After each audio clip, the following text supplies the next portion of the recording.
নমস্কার, আপনারা দেখছেন রিপাবলিক বাংলা ফেসবুক পেজ এবং ইউটিউব চ্যানেল। আমি বিট্টু রায় চৌধুরী। রাজ্য রাজনীতির খবরের পাশাপাশি বিধানসভা এবং নির্বাচন কমিশন সংক্রান্ত খবর নিয়ে প্রতিবার আপনাদের সামনে হাজির হয়ে আজও হাজির হচ্ছি। গুরুত্বপূর্ণভাবে আজকে বিধানসভাতে এবং নবান্নতে একটা বিশেষ ঘটনা ঘটে জানিয়ে রাজ্য রাজনীতি রীতিমতো তোলপাড়। আজকে শুভেন্দু অধিকারী বিরোধী দলনেতা হওয়ার পরে প্রথমবারের জন্য নবান্নে গেলেন এবং মুখ্য সচিবের সঙ্গে দেখা করলেন। তাঁর অভিযোগ যে বিরোধীদের বঞ্চনা করা হচ্ছে। এই বঞ্চনার অভিযোগকে সামনে রেখে মূলত তার এই নবান্নে যাওয়া রাজনৈতিকভাবে তাৎপর্যপূর্ণ। কি ঘটলো আজকে সকাল থেকে? সকাল 11টার সময় শুভেন্দু অধিকারী বিধানসভায় এলেন। সেই সময় বিধানসভার বিরোধী দলনেতার যে অফিস বা যে ঘর রয়েছে সেখানে বসেছিলেন শঙ্কর ঘোষ, চন্দনা বাউরি এবং বিশাল লামা। এই তিন বিধায়ককে সঙ্গে নিয়ে তিনি নবান্ন যাবেন। তার আগে একটা বৈঠক করলেন, নবান্নে কি দাবি রাখা হবে যাবতীয় বিষয়বস্তু, এবং তারপর আচমকাই 11:30টার সময় বিধানসভা থেকে তার কনভয় বেরিয়ে গেল এবং অন্যান্য যারা বিধায়করা, তিন বিধায়ক, তাদের কনভয় বেরিয়ে গেল নবান্নের উদ্দেশ্যে। নবান্নে গিয়ে পৌঁছালেন।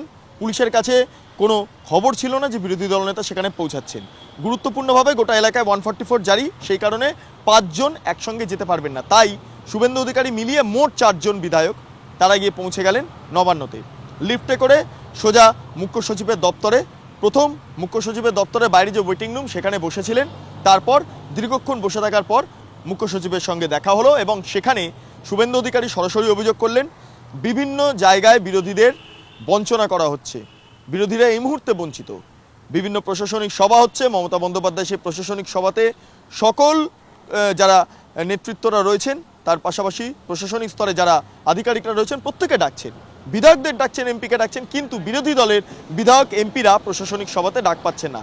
অর্থাৎ এক্ষেত্রে সংশ্লিষ্ট জেলা বা যে সমস্ত বিধানসভা বা লোকসভা ক্ষেত্রে কাজগুলো বাকি রয়েছে সেই বিষয়গুলো নিয়ে বিরোধীরা, অর্থাৎ বিধায়করাই হোক বা এমপিরা হোক, তারা তাদের যে মতামত পেশ করতে পারছেন না। এক্ষেত্রে দাঁড়িয়ে বিধানসভার অভ্যন্তরেও বিরোধীদের কণ্ঠরোধ করা হচ্ছে, তাদেরকে বলতে দেওয়া হচ্ছে না, বিভিন্ন জায়গায় পুলিশ বাধা দিচ্ছে। মূলত এই অভিযোগগুলো আজকে মুখ্য সচিবের কাছে করা হয়।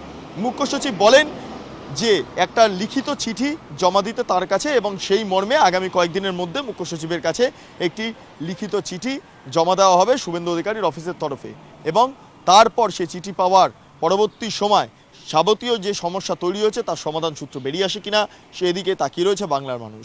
তবে গুরুত্বপূর্ণভাবে বিরোধী দলনেতার এই প্রথমবার নবান্নে যাওয়া রাজনৈতিকভাবে তাৎপর্যপূর্ণ। কেন তাৎপর্যপূর্ণ?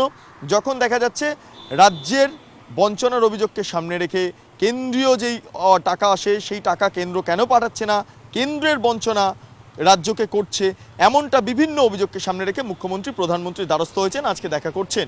সেই সময় দাঁড়িয়ে বিরোধীরা বঞ্চনার শিকার হচ্ছেন, সেই অভিযোগকে সামনে রেখে নবান্নে যাওয়া এবং মুখ্য সচিবের সঙ্গে বিরোধী দলনেতার সাক্ষাৎ অত্যন্ত তাৎপর্যপূর্ণ ঘটনা। এখন দেখার বিষয় এই সামগ্রিক যে ঘটনা আজকে ঘটলো তার জল কতদূর পর্যন্ত গড়ায়। থাকবে এই সংক্রান্ত খবরে, তবে অন্যান্য খবরে চোখ রাখতে অবশ্যই নজর রাখবেন রিপাবলিক বাংলা পর্দা। কিন্তু কেবলমাত্র রিপাবলিক বাংলার টেলিভিশন স্ক্রিনে নয়, ফেসবুক পেজে নজর রাখতে ভুলবেন না, লাইক করতে ভুলবেন না, ইউটিউব চ্যানেল সাবস্ক্রাইব। নানা ধরনের কন্টেন্ট দেখার জন্য লাইক করুন, শেয়ার করুন আমাদের ফেসবুক পেজ, সাবস্ক্রাইব করুন আমাদের ইউটিউব চ্যানেল। পাশাপাশি অন্যান্য ব্রেকিং নিউজের জন্য অবশ্যই চোখ রাখুন রিপাবলিক বাংলায়।